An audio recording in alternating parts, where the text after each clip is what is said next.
दोस्तों yes bank की बात करें, स्टॉक के अंदर आज हमने पॉजिटिव क्लोजिंग देखी है, जबकि बाजार में काफ़ी बड़ी गिरावट थी और बैंक इंडेक्स में भी गिरावट थी। तो आप ये समझ सकते हो कि इस समय यस बैंक काफ़ी मजबूत लग रहा है इस लेवल पे, और आने वाले समय एक तेज़ी का दौर भी आ सकता है, क्योंकि इस लेवल पे अब देखें तो बड़े फंड हाउस ने फिर से खरीदारी शुरू कर दी है और ये काफ़ी बड़ा एक पॉजिटिव ट्रिगर हो सकता है स्टॉक के लिए। यहाँ पे कुछ बड़ी अपडेट निकल के आ रही है जिनको इस वीडियो के माध्यम से डिस्कस करेंगे। आरबीआई की तरफ से बैंकों को एक वार्निंग दी गई है, क्या है वार्निंग उसको समझने की कोशिश करेंगे। और जो सबसे बड़ी बात है कि यस बैंक ने अपने क्वार्टर 4 के रिजल्ट को भी डिक्लेयर किया, रिजल्ट बेहतर है इस बार और काफ़ी अच्छी यहाँ पे ग्रोथ भी दिखाई दे रही है। लगातार नई टेक्नोलॉजी के दम पे यस बैंक बहुत तेज़ी से आगे बढ़ रही है। अब आप ये समझ ही सकते हो कि बहुत ही कम समय में इंडिया की टॉप 10 प्राइवेट सेक्टर की बैंकों के अंदर आना एक बड़ी बात हो जाती है, और कुछ टेक्नोलॉजी के दम पे तो ये उनसे आगे निकल चुकी है। और यही एक बात है कि जो आने वाले समय ये जो मैनेजमेंट है इस स्टॉक को बहुत ऊपर लेके जा सकता है, क्योंकि परफॉर्मेंस काफ़ी अच्छी बन रही है इस समय यस बैंक की। तो क्या इन्वेस्टमेंट करना चाहिए? क्या ये मौका है जब एक लॉन्ग टर्म का नजरिया लेके यस बैंक में इन्वेस्टमेंट करें, क्योंकि काफ़ी समय से लोगों को लग रहा है कि स्टॉक नहीं दौड़ रहा है, क्या आने वाले समय एक तेज़ी का दौर आएगा? लेकिन फ्रेंड उससे पहले अगर आप पहली बार हमारे चैनल पे आए तो चैनल को सब्सक्राइब कर दीजिए, एक बेल आइकॉन दबा दीजिए ताकि जब भी नया वीडियो बने पहला नोटिफिकेशन आपको मिले। वीडियो पसंद आए तो लाइक से जरूर कीजिए। चलो फ्रेंड्स वीडियो स्टार्ट करते हैं। मैं हूँ आपका दोस्त एस.बी. दवे और हमारे अपने चैनल ऑनलाइन कमाई में आपका बहुत बहुत स्वागत है। आज बाजार में हमने गिरावट देखी और इस गिरावट के पीछे वजह रिटेल इन्वेस्टर की बिक्री और साथ में बड़े फंड हाउस की बिक्री। एफआई अभी भी बाजार में खरीदार बने हुए। आज बीएसई सेंसेक्स 61,930 के स्तर पर क्लोजिंग दिया, जहाँ पे 413 पॉइंट की काफ़ी बड़ी गिरावट थी, यानी 0.66% गिरा बीएसई सेंसेक्स। अगर हम निफ्टी बैंक की बात करें तो यहाँ पे देख सकते हो 43,903 के स्तर पे 168 पॉइंट की गिरावट थी, यानी 0.38% निफ्टी बैंक भी गिरा।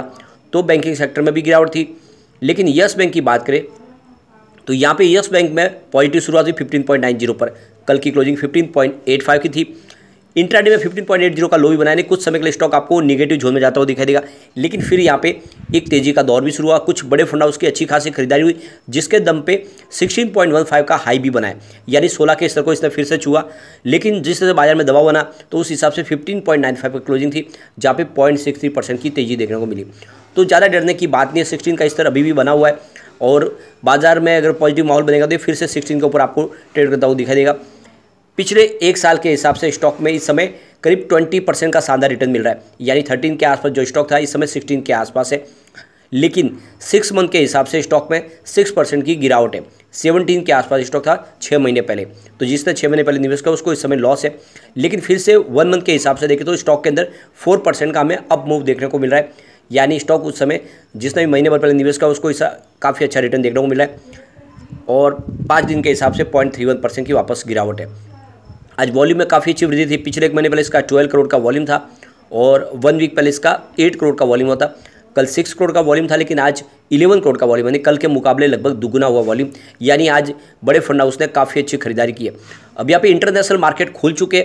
बात अगर हम डाउ जोन की करें तो 33,205 के स्तर पर इस समय है, जहाँ पे 0.43% की गिरावट देखने को मिल रही है, यानी डाउ जोन अभी आधा % के आसपास गिरावट दिखा रहा है, यानी काफ़ी वीकनेस दिखाई दे रही है इस समय, और इसका निगेटिव इफेक्ट कल बाजार में देखने को मिल सकता है। S&P 500 की बात करें तो 4,125 के स्तर पर है, जहाँ पे 0.27% की गिरावट देखने को मिल रही है, तो निगेटिव वातावरण बना हुआ है। नेस्डेक कॉम्पोजिट की बात करें तो आप देख सकते हो 12,337 के स्तर पे 0.23% की गिरावट बिल्कुल यहाँ पे भी बनी हुई है।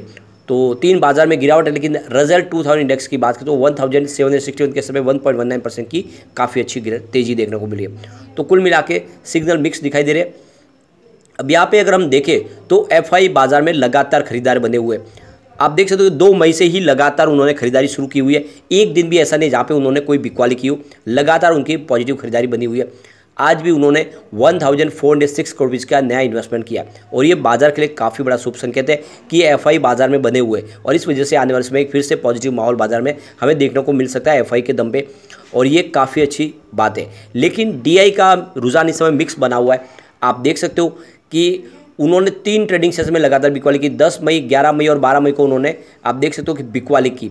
अब उसके बाद में 15 मई को यानी कल उन्होंने 191 करोड़ रुपीज़ की फिर से नई खरीदारी की, लेकिन आज देख सकते हो 16 मई को उन्होंने 886 करोड़ रुपीज़ का फिर से नया अपना माल बेच दिया और इसका असर भी बाजार में देखने को मिला कि कुछ गिरावट हुई। और इस गिरावट में सिर्फ बड़े फंड हाउस की यहाँ पे जिम्मेदारी नहीं बनी है, लेकिन यहाँ पे रिटेल इन्वेस्टर ने भी काफ़ी बिकवाली की है। अब इसके बीच में आरबीआई ने आगाह किया है बैंकों को और एनबीएफसीज को कि उनको काफ़ी ज़्यादा सावधान रहना चाहिए, वो रिटेल लोन बांटने समय इसमें ध्यान रखें। इसके अलावा अनसिक्योर्ड लोन्स देने में उनको खास सावधानी बरतनी चाहिए, क्योंकि वो आगे जाके सारा का सारा एनपीए बनने की संभावना बहुत ज़्यादा हो जाती है। तो यहाँ पे देख सकते हो कि पर्सनल लोन अगर दे रहे तो उसके बारे में पूरी छानबीन करनी चाहिए, उसके बाद में लोन दे। इसके अलावा क्रेडिट कार्ड के ऊपर खास ध्यान दे। इस समय बैंक बहुत तेज़ी से क्रेडिट कार्ड्स के ऊपर लोगों को लोन प्रोवाइड कर रही है, एक्स्ट्रा बेनिफिट दे रही है और बाद में जाके वो बैंकों को बहुत सारी प्रॉब्लम हो रही है। और इसीलिए वो जो लोग डिफ़ॉल्ट न कर जाए, जो पर्सनल लोन है वो इस कैटेगरी में ज़्यादा डिफ़ॉल्ट हो रहा है और इसीलिए बैंकों ने इस समय एक अपनी पॉलिसी में बदलाव करना चाहिए। बहुत एग्रेसिव तरीके से पर्सनल लोन न बांटे, बाद में ऐसा ना हो कि वो सारा का सारा एनपीए बन जाए। तो इस समय बड़े कॉर्पोरेट लोन की बजाय जो पर्सनल लोन है वो सारे प्रॉब्लम दे रहे हैं और इसीलिए इस समय रिजर्व बैंक ऑफ इंडिया की तरफ से स्पेशली यहाँ पे सभी बैंकों को लेटर लिखा गया है और एनबीएफसी को भी कहा गया है कि वो बहुत ज़्यादा सावधान रहे रिटेल लोन बांटने में। इसके अलावा क्रेडिट कार्ड की फैसिलिटी प्रोवाइड करने में खास उनको ध्यान रखना है, ताकि आने वाले समय में बैंक को प्रॉब्लम ना हो। तो ये एक बड़ी गाइडलाइन दी गई है रिजर्व बैंक ऑफ इंडिया की तरफ से। अब यहाँ पे अगर हम यस बैंक की परफॉर्मेंस देखें पिछले 4-5 साल से, तो आप देख सकते हो यस बैंक ने 2017 के हिसाब से देखें तो करीब 36% का पॉजिटिव रिटर्न दिया। इस दौरान बीएसई सेंसेक्स में 27% की तेज़ी देखने को मिली थी और बीएसई बैंक इंडेक्स में 39% की तेज़ी थी। तो यहाँ पे बैंक इंडेक्स के मुकाबले यस बैंक का रिटर्न थोड़ा सा कम था, लेकिन अच्छा खासा रिटर्न दिया था। 2018 की बात करें तो यस बैंक ने 41% का निगेटिव रिटर्न दिया। इस दौरान बीएसई सेंसेक्स में 5% की तेज़ी थी और बीएसई बैंक इंडेक्स में भी 5% की तेज़ी देखने को मिली। अगर हम बात करें 2019 की तो यस बैंक में 74% का निगेटिव रिटर्न देखने को मिला। इस दौरान बीएसई सेंसेक्स की अगर बात करें तो यहाँ पे देख सकते हो 14% का पॉजिटिव रिटर्न देखने को मिला और बैंक इंडेक्स 20% दौड़ा। तो 2019 में यस बैंक ने लोगों को काफ़ी ज़्यादा मायूस किया। बात अगर 2020 की करें तो यस बैंक का रिटर्न 61% निगेटिव था और यहाँ पे बीएसई बैंक सेंसेक्स की बात करें तो 15% का हमने पॉजिटिव रिटर्न देखा है और बैंक इंडेक्स में 2.14% का निगेटिव रिटर्न था। तो 2020 में यस बैंक में काफ़ी ज़्यादा गिरावट हुई और आपको पता होगा 2020 में बैंक बिल्कुल डूब चुके थे और उसको फिर से एसबीआई के हाथों में सौंपा गया। फिर 2021 में भी देखें तो यस बैंक का जो रिटर्न है वो निगेटिव था करीब 23%, लेकिन सेंसेक्स उस दौरान 21% दौड़ा और बैंक इंडेक्स करीब 12% दौड़ा। लेकिन अगर बात करें 2022 की तो पूरा गेम चेंज हुआ। यस बैंक ने 50% का बम्पर रिटर्न दिया इस दौरान 2022 में, जबकि बीएसई सेंसेक्स में मात्र 4% की ही तेज़ी देखने को मिली है और बैंक इंडेक्स मात्र 21% दौड़ा है। तो ये तो आप क्लियरली समझ सकते हो कि 2022 काफ़ी शानदार है यस बैंक के लिए। यस बैंक ने बहुत ही ज़बरदस्त रिटर्न दिया है लोगों को और अब ये स्टॉक फिर से दौड़ने को बिल्कुल तैयार हो चुका है।